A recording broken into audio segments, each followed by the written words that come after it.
Hello dear students, आज हम इस वीडियो में देखेंगे स्नैक की समरी। ठीक है, यानी ये जो स्नैक है उसका समरी हम आज इस वीडियो में कवर करेंगे। देखिए, सबसे पहले हमारे पास ये जो है इसका समरी है, इसके बाद ये वर्ड मीनिंग्स हैं, इसके बाद जो है हमारे पास है इस स्नैक समरी का हिंदी, यानी एक एक लाइन करके जो है इसका जो है पूरा पूरा समरी का जो है एक एक लाइन करके हमारे पास जो है हिंदी है। ठीक है, तो चलिए हम स्टार्ट करते हैं सबसे पहले इसके वर्ड मीनिंग से। तो पहला वर्ड है जो हमारे पास है ये, यानी क्या है, नोवेलिस्ट। नोवेलिस्ट मीन्स होता है उपन्यासकार या साहित्यकार। ठीक है, ये इसलिए कहा गया है क्योंकि ये जो कवि हैं वो उपन्यासकार है। दूसरा है एसेइस्ट। एसेइस्ट मतलब होता है निबंधकार। ठीक है, जो निबंध विबंध लिखते हैं उनको कहते हैं एसेइस्ट। ओके, अगला वर्ड है वो हमारे पास है थ्रस्टी। थ्रस्टी मतलब होता है प्यासा या व्याकुल। होता है ना कि मतलब जब आपको प्यास लगती है तो क्या कहेंगे, मतलब कि आप थर्स्टी हो। ठीक है, तो उस सेंस में जो है थर्स्टी वर्ड का यूज किया जाता है। इसमें जो है कभी थर्स्टी होता है। अगला है हमारे पास ड्रिंक। ड्रिंक मीन्स होता है पीना या पेय पदार्थ। जितने भी पेय पदार्थ होते हैं उन सबको ड्रिंक कहा जाता है। कहते हैं ना कि ड्रिंक लो। अब ड्रिंक का मतलब आप पे डिपेंड करता है आप क्या सोचते हो। ड्रिंक मतलब पानी पीना, दूध पीना और बहुत कुछ पीना। ठीक है, तो वो आप पे डिपेंड करता है आप ड्रिंक वर्ड का किसके लिए यूज किया। यहाँ पे जो है ड्रिंक वर्ड का जो यूज किया गया है वो पानी पीने के सेंस में किया गया है। ठीक है, अगला वर्ड जो है हमारे पास वो है सरप्राइज। सरप्राइज मीन्स आश्चर्य में डालना, अचंभे में डालना। मतलब एकदम से होते हैं ना सरप्राइज, वो वाला सरप्राइज। ठीक है, मतलब आश्चर्यचकित हो जाता है कोई इंसान।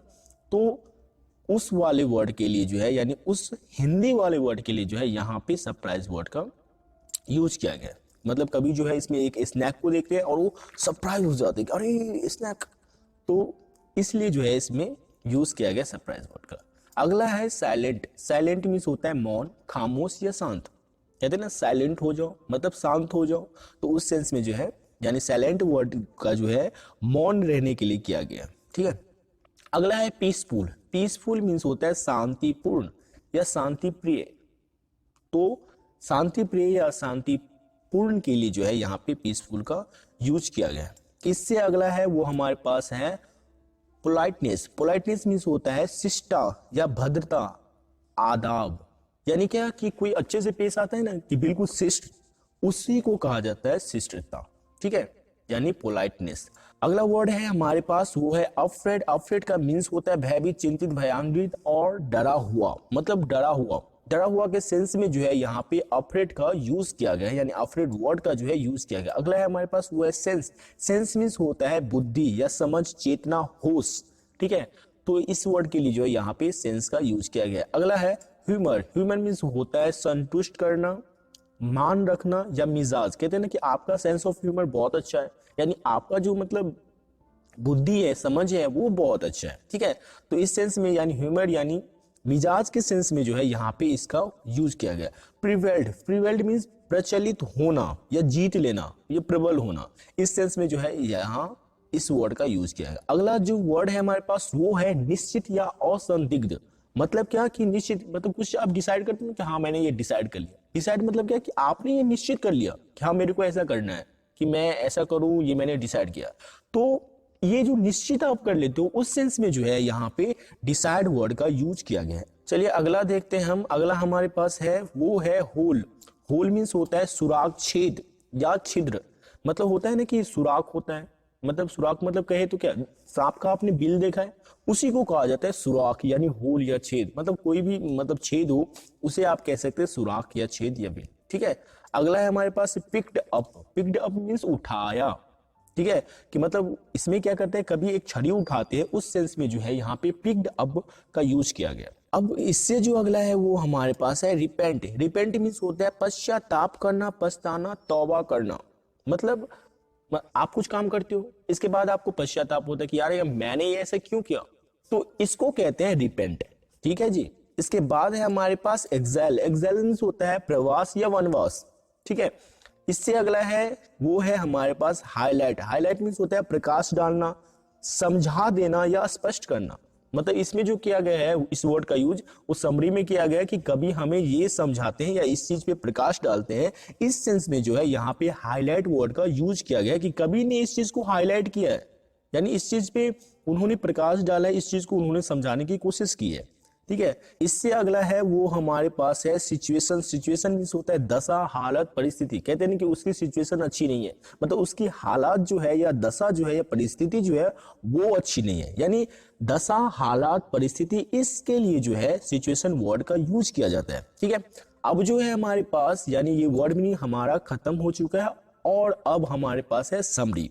देखिए समरी है हमारे पास ये, यानी क्या है, स्नैक। स्नैक हमारा समरी है जिसे लिखा है D.H. लॉरेंस ने। ठीक है, तो चलिए हम समरी को अब देखते हैं। तो चलिए हम पहले लाइन से स्टार्ट करते हैं। पहला लाइन में है the poem snake has been written by a great poet D.H. Lawrence. कविता स्नैक को एक महान कवि D.H. लॉरेंस द्वारा लिखी गई है। यानी इस कविता को जो है किसने लिखा, वो D.H. लॉरेंस जी ने लिखा। अब देखते हैं इसके दूसरी लाइन को। दूसरा लाइन में कहा गया है डेविड हर्बर्ट लॉरेंस 11 सितंबर 1885 to 2 March 1930, poet, novelist, short story writer and essayist. अब देखो यहाँ पे इसका पूरा नाम दे दिया गया है। ठीक है, अब ये कंफ्यूज मत होना कि ये डेविड हर्बर्ट लॉरेंस कौन है। यही है, डी से हो गया डेविड, एच से हो गया हर्बर्ट और लॉरेंस तो ऐसे है ही लॉरेंस। ठीक है, तो अब हम इसका हिंदी देखते हैं अच्छे से। कहता है डेविड हर्बर्ट लॉरेंस 11 सितंबर 1885 से, यानी इसको जो हम पढ़ेंगे उसको पढ़ेंगे से। ठीक है, हिंदी में से, इंग्लिश में 2 से 2 मार्च 1930, यानी क्या, कवि का जन्म हुआ कब, 11 सितंबर 1885 में। ठीक है, और उनकी मृत्यु हो गई 2 मार्च 1930 में। मैं बार बार और हर एक वीडियो में बता देता हूं कि जो पहला वाला डेट होता है वो जन्म का होता है और ये जो दूसरा वाला होता है वो मृत्यु का होता है। यानी क्या, कवि का इतना में जन्म हुआ और इतना में वो चल बसे। ठीक है, कहते हैं कवि, उपन्यासकार, लघु कथाकार और निबंधकार। यानी वो एक कवि थे, उपन्यासकार थे, लघु कथाकार और निबंधकार भी थे। ठीक है, इतने चीज वो थे। तो चलो आगे बढ़ते हैं हम। अब देखते हैं इससे अगली लाइन को। अगली लाइन में कहा गया he tells about A black cobra in this poem. वह इस कविता में एक काले कोबरा के बारे में बताते हैं। यानी क्या, इस कविता में कवि क्या कहना चाहते हैं, एक काले कोबरा के साथ उनका जो भी मतलब घटना हुआ, वो उन सारी घटनाओं को जो है इस कविता में वो कह रहे हैं कि भाई साहब ऐसा ऐसा ऐसा और ऐसा हुआ। ठीक है, अगला लाइन है हमारे पास, वो है ये, कहता है one night the poet felt thirsty. यानी एक रात कवि को प्यास लगी। ठीक है, जाहिर सी बात है, अब इसमें क्या कहना, प्यास लगी तो लगी भाई साहब। इससे अगला लाइन है हमारे पास, वो है he came out to drink water. वे पानी पीने के लिए बाहर आए। वे मतलब कौन, कवि जी। कवि जो है पानी पीने के लिए अपने जो रूम से है वो अपने रूम से जो है बाहर आते हैं। अगला लाइन है हमारे पास, कहते हैं but to his great surprise he saw a snake coming to drink water there. लेकिन बड़े आश्चर्य, उन्होंने एक सांप को देखा जो पानी पीने के लिए ही वहां आया था।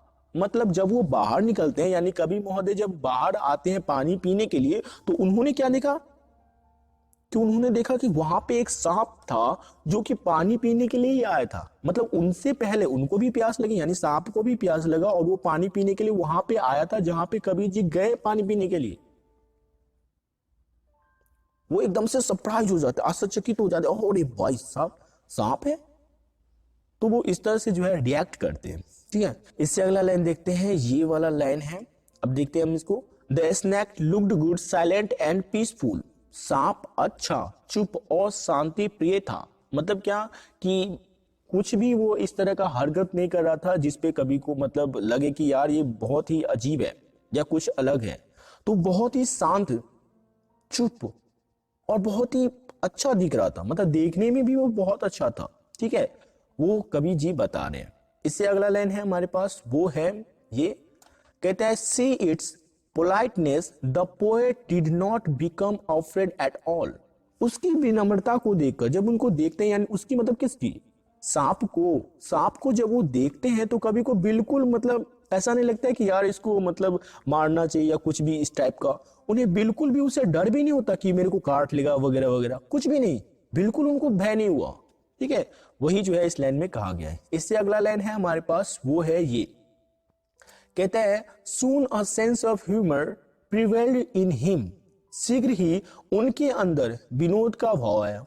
कि मतलब होता है ना कि मतलब शांत प्रिय या शांत स्वभाव का जो भाव होता है, उस तरह का उनके अंदर भाव है। जाहिर सी बात है, अगर आप कुछ मतलब देखोगे अच्छा चीज, तो आपका जो है मतलब मन जो है शांत हो जाता है, उस तरह का जो है भावना आ जाता है। ठीक है, अगला लाइन है हमारे पास, वो है ये, कहता है he decided to kill it out of joy, उसने इसे खुशी से मारने का फैसला किया। मतलब क्या, कि खुशी से मारने का मतलब ये नहीं कि ये अन्य सांप को मारूंगा, ऐसा नहीं। उन्होंने खुशी से मारने का मतलब ये क्या, कि उन्हें उनसे ना तो डर था और ना तो उस सांप ने कुछ किया जिससे कि उनको उस सांप को मारना था। ठीक है, ऐसा कुछ भी नहीं था, बस ऐसे ही मतलब होता है नॉर्मली कि चलो यार इसको मारते हैं, बस ऐसे ही कभी जो है उनको मारने का फैसला लिया। ठीक है, इससे अगला लाइन है, वो है हमारे पास, he picked up a stick and hit the snake, उसने एक छड़ी उठाई और सांप को मारा। मतलब उनका कोई मन नहीं था, लेकिन फिर भी उन्होंने एक छड़ी उठाया और सांप को मारा। इससे अगला लाइन देखते हैं कि क्या हुआ जब सांप को मारा, है ना। इस लाइन में कहता है इट फेल्ट पेन, उसे दर्द होने लगा। उसे मतलब किसे, सांप को। जाहिर सी बात है भाई साहब, अगर आप उसे मारोगे तो दर्द तो होगा ही, है ना। But it moved its body and went into the hole of ground, किंतु उसने बदन सरकाया और जमीन के बिल में चला गया। जाहिर सी बात है कि वो जहां से आया था वहीं पे वो वापस चला गया, कि भाई साहब भागो नहीं तो ये तो मार देगा, है ना। ये सोच के शायद जो है सांप अपने बिल के अंदर जो है वो चला जाता है, मतलब बॉडी को थोड़ा सा ऐसे सरकाता है एकदम से, और जो है अंदर घुस जाता है बिल के अंदर। इससे अगली लाइन में देखते हैं क्या होता है। अगला लाइन में कहा गया now the poet did not want to kill, अब कभी उसे मारना नहीं चाहता था।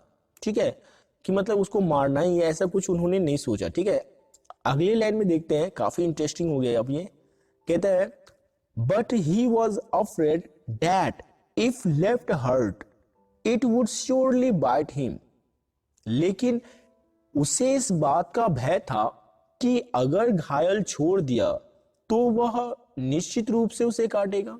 हाँ, अब कभी को टेंशन होने लगती है कि भाई साहब मैंने तो इसको मारा और वो बिल के अंदर चला गया, अब मेरे को कहीं ये काट ना ले, और निश्चित रूप से वो मेरे को काटेगा क्योंकि उसने मेरे को कुछ नहीं किया और मैंने उसको मार दिया।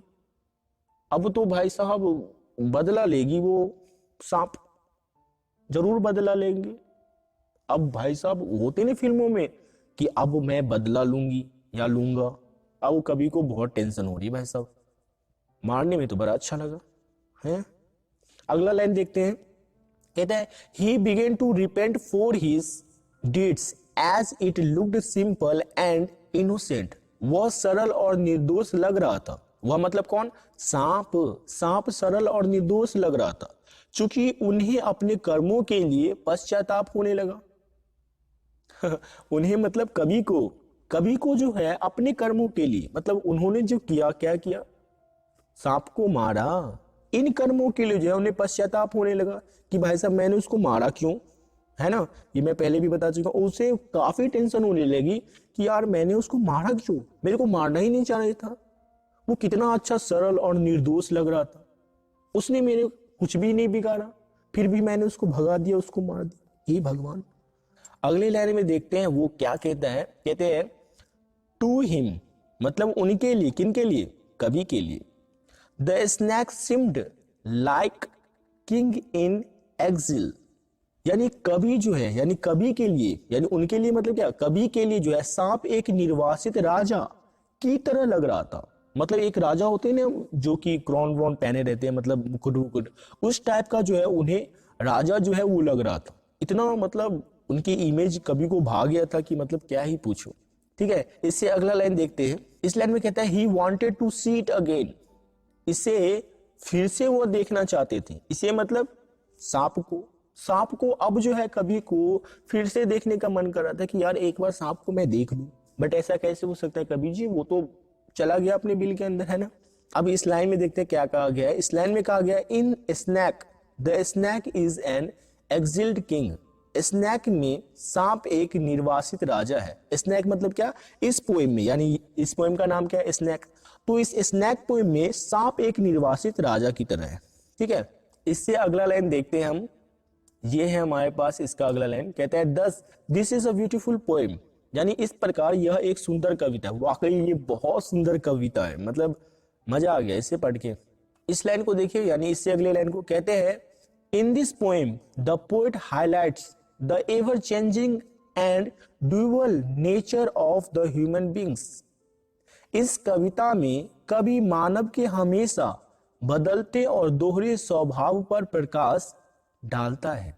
यानी कवि जो है इस कविता में मानव के, यानी जो हमारा स्वभाव है, वो बदलते जो नेचर है कि मतलब कभी ये सोचते और तुरंत में ये सोचते हैं, इसको बताया है कवि ने इस कविता में। इससे अगला लाइन देखते हैं। अगले लाइन में कहा गया है, ये वाला लाइन है और जो लास्ट लाइन है, कहता है who change themselves as per the situation and time, जो परिस्थितियों और समय के अनुसार खुद को बदलते हैं। मतलब कभी ये कहना चाहते हैं कि मानव का जो स्वभाव है, ये वाला लाइन देखो, इस वाले लाइन में कभी कहना चाहते हैं क्या, मानव के जो बदलते स्वभाव है, मानव का जो बदलते स्वभाव है यानी दोहरे स्वभाव है, कभी ऐसा करते हैं फिर कभी ऐसा करते हैं। मतलब अभी उन्होंने क्षणिक भर में ये सोचा और तुरंत ये सोच लिया। इस चीज को जो है कभी इसमें बताने की कोशिश करें। यानी क्या होता है कि जैसे कि इस पोएम में देखा आपने, यानी इस समरी में देखा आपने, क्या देखा कि कभी जो है उसको मारते हैं। ठीक है, अब जब वो अंदर चला जाता है, बिल के अंदर चला जाता है, तो कभी को टेंशन होने लगती है यार कहीं वो काट ना ले। अब फिर से उसको टेंशन होने लगती है कि यार एक बार तो मैं देख लूं उसको। तो यही चीज कहते हैं कि अभी तो उन्होंने, जब वो बाहर था तब तो आपने उसको भगा दिया, अब उसे देखने की मतलब फीलिंग आ रही है कि एक बार तो मैं उसको देख लूं, कितना प्यारा था, कितना मतलब सुंदर और कितना इनोसेंट था वो स्नैक। तो यही कहा गया कि मतलब परिस्थिति और समय के अनुसार खुद को बदलते रहते हैं।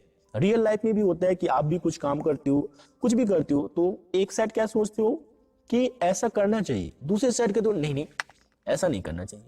यानी यहाँ पे क्या कहा गया है, कहता है कि ड्यूअल नेचर, जो हमारा नेचर होता है वो ड्यूअल होता है। मतलब एक तरह से आप ऐसे कह सकते हो कि आपने कभी कभी देखा होगा कि आप कुछ और बोलते हो, फिर एक मन से आवाज आती है, यानी अंदर से एक आवाज आती है कि नहीं यार ऐसा करना चाहिए, फिर आपको तो नहीं मेरे को ऐसा करना चाहिए। तो ये क्या हो गया, ड्यूअल नेचर हो गया, जो कि हर एक इंसान में होती है, हर एक जीव में होता है ये ड्यूअल नेचर। ठीक है, एक तो जो होता है नेचर वो, और एक आंतरिक नेचर। ठीक है, यानी ड्यूअल नेचर को जो है कवि ने इसमें, यानी इस कविता में जो है वो बताने की कोशिश किया। इस तरह से जो हमारी ये कविता खत्म हो गया है। ठीक है, तो ये पूरी तरह से खत्म हो गया है। एक बार हम इस पे नजर डाल लेते हैं, यानी इस पे जो है फिर से एक बार नजर डाल लेते हैं कि इसमें कहा क्या गया है। देखो, ये तो लिखा गया किसके द्वारा, ये तो आपको पता है डेविड हर्बर्ट लॉरेंस के द्वारा, यानी D.H. लॉरेंस के द्वारा। ठीक है, इस कविता में जो है कवि जो है एक ब्लैक कोबरा के बारे में बात करता है कि एक ब्लैक कोबरा जो है, उनसे जो भी घटनाएं निकली कवि की, यानी उनके साथ जो भी घटनाएं हुई ब्लैक कोबरा और उनके बीच, वो कविता में बताते हैं। ठीक है, कहते हैं द पोएट फेल्ट ट्रस्टी, यहाँ से जो है कविता का स्टार्ट होता है कि पोएट को प्यास लगती है, इसके बाद जो है सब कुछ होता है। मेन जो चीज है कविता का वो है ये वाला लाइन, ये यहाँ से लेकर के यहाँ से, जिसमें कवि ने फोकस करा है इस पे, यानी एवर चेंजिंग ड्यूअल नेचर पे, कि जो मानव का स्वभाव होता है वो ever changing and dual nature का होता है, कि तुरंत में मतलब क्षणिक जो है बदल जाता है। इसके अनुसार वो बदलता है सिचुएशन और टाइम के अनुसार, मतलब सिचुएशन यानी परिस्थिति और समय के अनुसार जो है उसका नेचर बदल जाता है, कि अभी उन्होंने ऐसा सोचा और तुरंत में जो है कुछ और सोच लिया। तो ये जो है मेन पॉइंट है जो कवि इसमें बताना चाहते हैं। जो आप कहते हो कि जो सीख मिली है हमें इस कविता से, वो ये मिली है कि हमारा जो है ड्यूअल नेचर होता है, तुरंत में हम ये सोचते हैं और तुरंत में ये सोचते हैं। तो इसीलिए जो है हमें किसी भी चीज को सोचने के लिए, कोई भी निर्णय लेने के लिए, कुछ भी हमें करने के लिए जो है हमें थोड़ा सा टाइम लेना चाहिए। अब ये नहीं कि हमने तुरंत में डिसाइड लिखा अरे भाई साहब ये करना है, नहीं, ऐसा नहीं करना है। सोचो जरा सा कि हाँ अच्छा ये करना है, तो ठीक है, हाँ हाँ चलो देखते हैं, ऐसा करना है। हाँ, तो मतलब क्या कि थोड़ा सा टाइम देना है हमको, कि मतलब तुरंत एकदम से जो है इसका मतलब आंसर नहीं कर देना है कि हाँ ऐसा है। थोड़ा सा सोचो उसकी अच्छाई, उसकी बुराई एंड एवरीथिंग, कि मतलब अगर ऐसा करेंगे तो क्या होगा। अगर मैंने सांप को मतलब इतना अच्छा से बैठा हुआ है पानी पी करके, अगर मैं इसको मारा तो क्या होगा। वो अंदर चला जाएगा। ये नहीं सोचते लोग। और बाद में जो है जब ऐसा कुछ गलत हो जाता है यानी अंदर चला जाता है, आप फिर पश्चाताप करते हो कि यार क्या कर दिया मैंने, इतना अच्छा शांत स्वभाव का था वो और मैंने उसे भगा दिया, मैंने उसे चोट पहुंचाई। तो बाद में रिग्रेट करते हो कि यार ऐसा मेरे को नहीं करना चाहिए। तो इसलिए जो है कि पहले जो है कभी इसमें ये कहना चाहते हैं कि पहले ही जो है हमें ये पूरी तरह से सोच लेना चाहिए कि मेरे को ऐसा करना है या नहीं करना है। यानी हमें जो है कुछ भी चीज करने से पहले ये सोच लेना है कि इस चीज को करना है या नहीं करना है। ऐसा ना हो कि मतलब ऐसा कर लूं और बाद में हमें रिग्रेट हो, यानी हमें जो है पश्चाताप करना पड़े कि यार मैंने ये क्या कर दिया। तो कभी जो है इसी चीज को बताते हैं। ठीक है, तो चलिए मिलते हैं नेक्स्ट वीडियो में। ये वाला जो हमारा समरी है यानी द स्नैक जो है वो पूरी तरह से जो है खत्म हो चुका है। ठीक है, तो मिलते हैं नेक्स्ट वीडियो में। तब तक के लिए जो है आप जो है इसे अच्छे से पढ़ो, इसको सुनो और इसे लिख करके देखो ताकि आप एग्जाम में जो है अच्छे मार्क्स प्राप्त कर सको। ठीक है, थैंक यू सो मच।